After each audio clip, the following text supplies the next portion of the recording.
Hello, hi guys! Magandang gabi sa inyo lahat. This is Chip from Masagari Channel, a faith healer o Zamatar reader. So ngayong gabing tatingnan natin ang nagsasabihin sa inyo ng ating mga gabay. This is monthly gabay for the month of October 2023 for the sign of Virgo. So Virgo, welcome to my channel. Ano kayang messages, advices, and spirit guides ang ating masasagot for today's video? Kanino naman kayang energy or kaganapan sa buhay ng mga Virgo signs ang ating mga hagilap? So guys, this reading is a general reading lamang. Hindi lahat makaka-resonate. Kunin lamang pa makaka-relate sa inyo and comment down below kung kaninong energy ang ating nasagap. And of course, don't forget to like and subscribe my channel and hit notification bell for more videos updates. Sa mga hindi pa po nakakapag-subscribe sa aking channel, please click nyo na po ang subscribe button dyan sa baba for all better para updated kayo sa mga videos na i-upload natin every time in every moment. So guys, kumapit-kapit ka dahil ito na mensahe sa'yo ng ating mga gabay.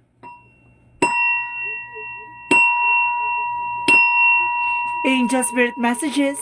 Let's see what is the message for you for the month of October 2023 for the sign of Virgo. Tingnan natin anong pasabog sa inyo, ha? Pero because there is a Three of Pentacles, collaborations, no? Kailangan mo magkaroon kaugnayan or something dito na kailangan mong makipag-commit, no? Or makipag-collaboration, no? About sa trabaho, negosyo, hanap buhay mo, no? Kailangan mo magkaroon ng makipagtulungan, ganun. Oh, and of course, there's a Two of Pentacles, there's a balance, no? Kailangan mo maging balance, eh. And of course, there's Queen of Cups. There's an healing, no? Magkakaroon ka ng healing dito in all aspect. Kagalingan sa'yo. Kumbaga, there's a mother figure din. Kumbaga, may kagalingan dito na sinasabi. At the same time, there's a Eight of Swords in reverse. Kumbaga, there's a freedom, no? Makakaalis ka na at makakalaya ka na sa bangungot ng kahapon. Kumbaga, there's a struggles, there's a pain, there's a burden na pinagdaanan mo from the past. Sinasabi sa'yo dito, healing and of course, freedom is coming your way, no? At the same time, there is an Eight of Cups. Now, letting go and moving on. Na makakawala ka na at makakaalis ka na sa sitwasyon, no? At the same time, there's the word card. There's a trouble. There's information na maghahatid sa'yo ng bagong trabaho or bagong negosyo or bagong, kumbaga, makakaalis ka na sa sitwasyon. What is the Three of Pentacles? And of course, wow! My goodness, there's an 888. Ang ganda ng eksena sa'yo dito ng ng pasabog ng October. There's an 888, oh. There's a Three of Pentacles, there's an Eight of Wands. Ibig sabihin dito, guys, there's a fast communication coming in for you about sa negosyo mo, about sa trabaho mo, no? Magiging mabilis ang eksena na to. And because there's a Seven of Wands, there's a protected, no? You are being protected and balanced, no? Balance ka at control mo yung situation.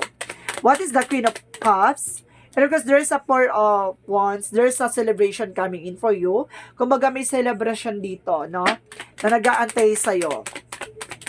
And of course, there's a Ten of Wands. Kumbaga, there's there's a responsibilities or nakalaya ka na sa responsibilidad, no? Natapos na yung responsibilidad mo. What is the Eight of Cups? There's a Three of Cups. There's a partnership and of course, there's party or celebration coming in for you para nakamove on ka na, nakaalis ka na sa sitwasyon, natapos na yung sakit, natapos na yung kirot, di ba? So, what is the word card? So, there's at Seven of Pentacles, harvest time, no? Nandito na yung the word na sinasabi sa iyo na bababago na yung mundo mo, no? Ito na yung panahon ng harvest for you. So, what is the Three of Pentacles and the Eight of Wands? Okay, there's a King of Wands, control, no? Makukontrol mo yung situations. What is the Two of Pentacles and the Seven of Wands? And of course, there's a Nine of Cups. There's a wish fulfillment. No. You're being protected. Lahat ng mga pangarap mo matutupad mo na kasi balanse ka na. Kumbaga wala na magulo sa utak mo, no? You parang free ka na sa lahat ng mga eksena. So, what is the Queen of Cups and the Four of Wands? What is the Queen of Cups and the Four of Wands? Angel Spirit Guides. There's a Magician, manifestation, no? May mga, kumbaga, itong celebration or wedding. Wow! Kumbaga, may engagement daw dito na, kumbaga yung dati mong inaantay, diba? Na magkaroon ng taong magmamahal sa'yo. This is it na. Kumbaga, ito na yung darating na kasi mamamanifest mo na siya. Kumbaga, there's a willpower and of course, there's, kumbaga, God provider, no? Or God provider. And of course, what is the Eight of Swords? And of course, there's a Ten of Wands. There's a Knight of Swords. Alisin mo lang daw yung takot pangamba mo, no? Kumbaga, nandito pa rin yung trauma eh, no? Sa nangyari sa nakaraan mo. Pero gawin mong, ano yan, gawin mong sandata yan, no? Para at least maging kalakasan mo sa lahat ng oras yan. Diyan ka huhugot ng lakas. What is the Eight of Cups and the Three of Cups? There's the Moon card. There's a dreams. And of course, there's revelasyon, no? May revelasyon ka malalaman dito, no? At pagkatapos niyan makaka-move on ka na. So what is the World card? And of course, the Seven of Pentacles. And of course, there is a Six of Wands. There is a victory and success, no? Magtatagumpay ka sa larangan na gusto mo. So the word represent trouble. And of course, there's Seven of Pentacles. There's an harvest time. So let's see what is the overall. Overall is the higher part. So there's an spiritual and of course there's a law. Oh, mayroon daw usapin daw dito sa law or permahan or something na kaugnayan sa buy documents, no? Kumbaga sinasabi sa dito na let's see what is additional messages. And because there's a Page of Pentacles, yung inaantay mo, no, makukuha mo na. So, let's see what is additional messages. There's the lovers, no? Kumbaga sinasabi sa dito, marami kang competitor pagdating sa love life mo, no? Lagi ka nagkakaroon ng maraming kompetensya. Bakit? That because of makinig ka sa intuition mo, no? Sa gut feeling mo. Kapag alam mo yung taong yan ay playboy or something or playgirl or something na flirting lang, wag mong pansinin yan, no? And of course therefore there's a full card, leap of faith. Magtiwala ka kasi ibibigay ni God kung para sa iyo talaga, no? And of course there's a Four of Pentacles. There's kumbaga, protectionan mo yung grounds mo, protectionan mo yung finances mo, no? So, let's see what is about career. Sa career mo daw is a Knight of Cups. There's an offer, no? Itong offer pagdating sa career mo is, baguhin mo lang yung perspective mo, no? Baguhin mo lang yung mga nangyayari sa paligid mo, yung, kumbaga, waiting ka lang, mag-antay ka lang, no? At the same time, sinasabi sa'yo dito, there's the Wheel of Fortune. Kumbaga, nakatadhana talagang mabago ang buhay mo. The Wheel of Fortune is a bless, and of course, there is a good luck na ibibigay sa'yo, no? Ibig sabihin sa'yo dito, mag-antay ka lang at ipagkakaloob ni God yung mga bagay na mangyayari sa'yo sa hinaharap, no? Kailangan mo lang baguhin yung perspective mo, baguhin mo lang yung mga bagay na ginagawa mo na hindi nakakatulong sa'yo, no? Sinasabi rin sa'yo dito, there's a victory and success, magtatagumpay ka, and of course, there's a wish fulfillment, and of course, control your emotions, your plan. At the same time, wag ka basta-basta nagtitiwala na, no? Kumbaga, panghawakan mo yung mga nangyari sa nakaraan, yung mga bagay na pagdating sa, kumbaga, lying and cheating, kumbaga, matuto ka na dyan. So, what is the Love Oracle card? Let's see what is the Love Oracle card. Okay. Parang may pinaano sa akin dito na tignan ko daw kung anong gusto sabihin sa'yo na person mo, no? Kung may person ka na nagkaroon ng separation with the girl with the snake, no? Kasi may ahas dito eh, no? Kumbaga nagkaroon ng ahas or agawan or something, no? At the same time, there's an act, no? Kumbaga there's a breakup and separation. Nagkaroon dito ng separation and breakup with a girl with a snake. So let's see, what is, kumbaga may di mo, hindi pa binabagsak yung card na girl with a snake, pero sinasabi na sa akin na tingnan natin kung ano gusto sabihin ng person niya. 'Di ba? Parang binibigyan ako ng information dito. At sinasabi dito, there's a separation, no? Nagkaroon ng hiwalayan. No, nagkaroon ng breakup that because of may babaeng ahas or talagang inahas or talagang nilandi o nilatik yung jowa mo. So, let's see. What is the person, ano gusto sabihin sa'yo na person mo?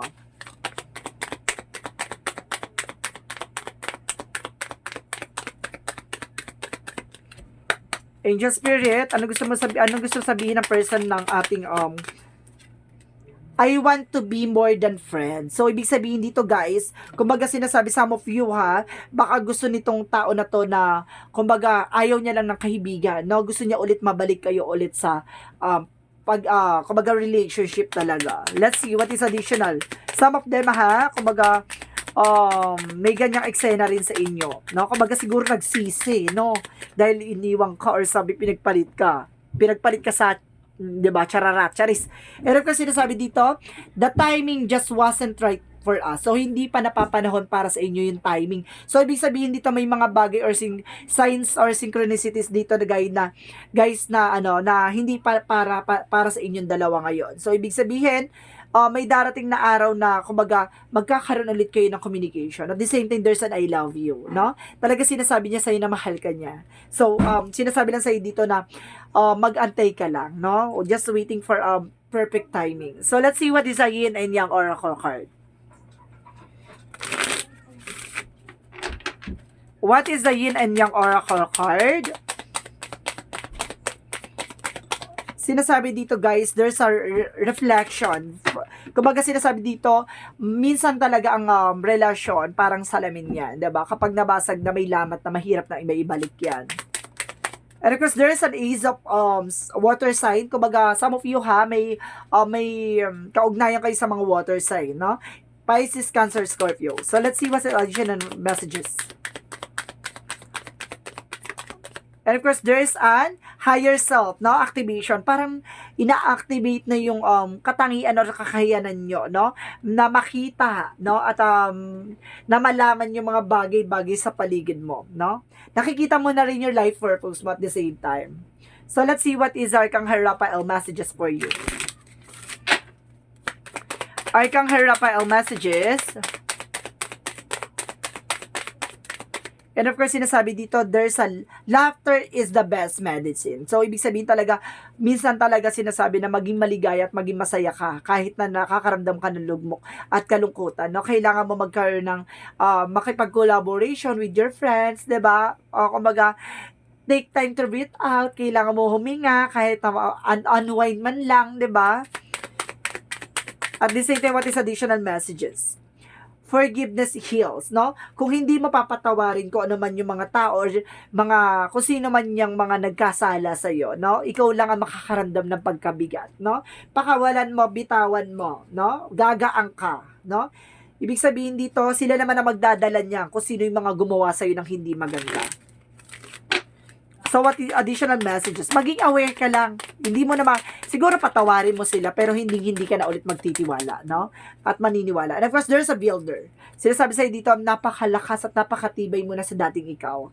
At the same time, there's a healer, no? Some of you, Virgo, you are healer also, ha? May kakayanan, kaya siguro pinakita dito by, kumbaga, higher self by activation kasi you are a healer also, no?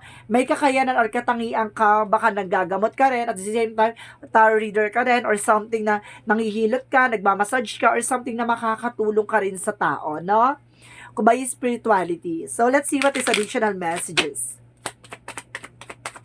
And of course, there is a denial, no? Kumbaga, yung takot na yan, kumbaga, hindi lahat naman ng tao may mga kinakatakutan o may mga bagay na, kumbaga, iniiwasang mangyari. Pero, ganun talaga, kailangan palitan mo ng awareness yan. Yung pagiging maingat, no? Kumbaga, nararamdaman mo na ganito mangyayari, no? Kailangan mo nang umiwas sa ganong eksena na kumbaga, hindi na magiging ganon yung mangyayari, 'di ba? Additional messages. At the same time, there's a failure, no? May mga bagay na pagkakamali tayo nagagawa. Kumbaga, it's an opportunity na para matutunan natin pagdating sa buhay, 'di ba? Hindi naman pwedeng lagi tayong tama, 'di ba? So, what is the Moonology? And of course, there's an adjustment are required, no? Sinasabi sa'yo dito na mag-adjust ka sa mga bagay-bagay. Siguro kailangan mo rin magtipid at the same time pagdating sa finance, o pagdating sa relationship din, 'di ba? Kumbaga, hindi dapat sobra kapag nagmahal. Pagdating naman sa career, so ibig sabihin kailangan mo rin magpahinga, 'di ba? Ganon, kumbaga, kailangan balance ka lang. At the same time, a time for healing, 'di ba? Ibibigay sa iyo ni God ang kagalingan in all aspects. 'Di ba? When the time has come, 'di ba? Pag talagang hilom ang sugat, 'di ba? Kumbaga, ibibigay na sa iyo ang panibagong kilig at saya, 'di ba? At sarap. Charis. So, what is additional messages? And of course, guys, there's a summer by taking action. Kailangan mong kumilos, gumalaw, no? And of course, there's a silver by Goddess Insights. Ayun nga, di ba? Kumbaga, meron ka talagang kakayanan. Ang galing talaga ng ating reading, no? Higher self, and of course, Goddess Insight and Healer, no? Siguro ang katangian or kakayanan mo dito, yung masilip yung hinaharap. Or yung may mga bagay na makita ka in the near future, no? Kumbaga, may mga pasilip sa'yo. Yung predictions, no? Premonitions. Additional messages. Okay, wala na. So, what is the energy?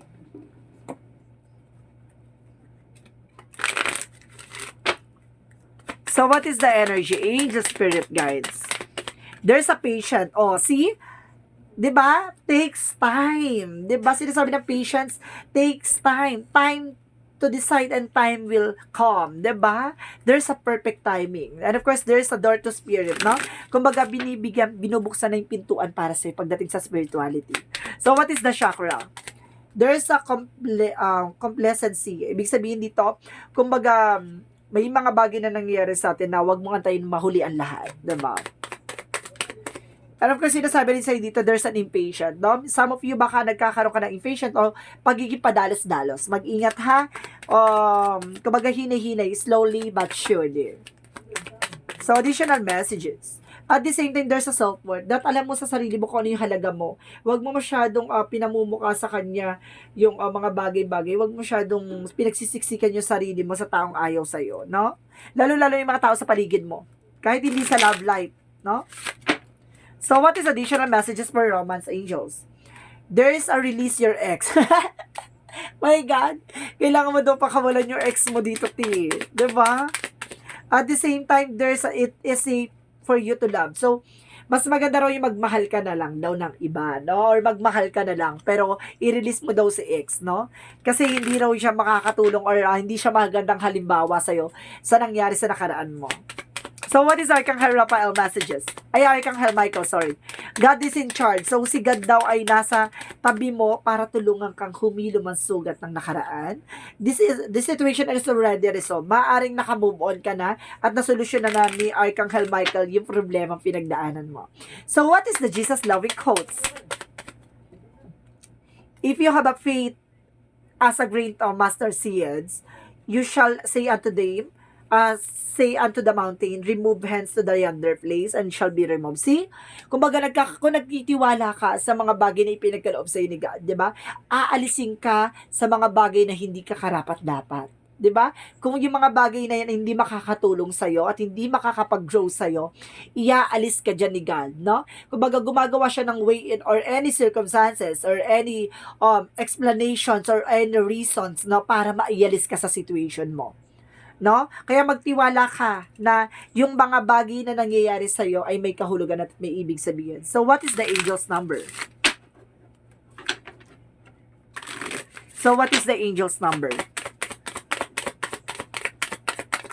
There's a 25, I am intelligent. So, kailangan maging matalino ka. O matalino ka naman talaga. Pagdating lang talaga sa pag-ibig, ay minsan ay nagiging syunga tayo, no? So, let's see.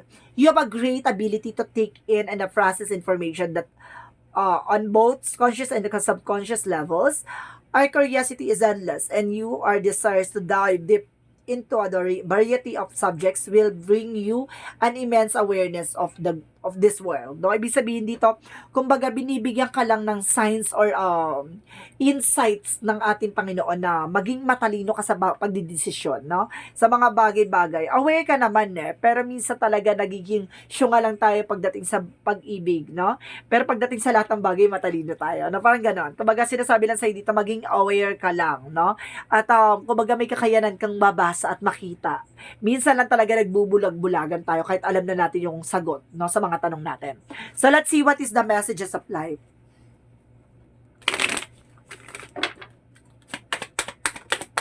And of course, sinasabi dito, return to the inner temple. No? Today, I rediscover my inner self. I sacred silence. This is the inner temple in which I am able to calmly study the lessons life has provided me.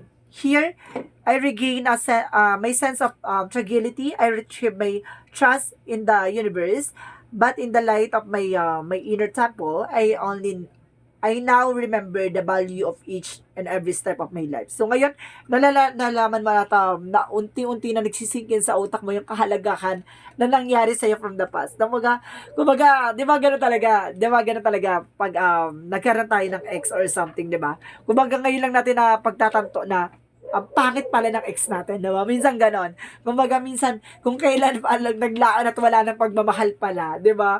Doon masisingin ang pangit pala ng ex ko. Ba't ko pala minahal yan? Kasi nga, love can exist, di ba? Hindi kasi yan, kumbaga, hindi yan ma-determine pagdating sa love, di ba? Kumbaga, walang kahulugan. Kumbaga, love doesn't matter or something na, love conquers all, di ba? Ganun talaga. Kumbaga, pagdating nandun ka na sa pag-ibig at kumbaga, kinikilig at mayroon ka talagang pahapyaw talagang kilig, 'di ba? May kirot 'yan pagdating ng dulo. So, sinasabi lang sa dito, kailangan maging kontrolado at kailangan maging balanse lang, 'di ba? Kumbaga nandun na tayo sa pagmamahal, 'di ba? Nandito tayo sa love, pero kailangan mo lang magkaroon ng self-worth and of course boundaries, no? Mag-set ka lang ng boundaries. And of course, this is a monthly gabay, guys. A monthly gabay for the month of October 2023 for the sign of Virgo. This reading is general reading lamang, hindi lahat makaka-resonate. Kunin lamang pa makaka-relate sa inyo and comment down below kung kaninong energy ang ating nasagap. Maraming salamat, guys. So, see you in the next video. Bye-bye and babush.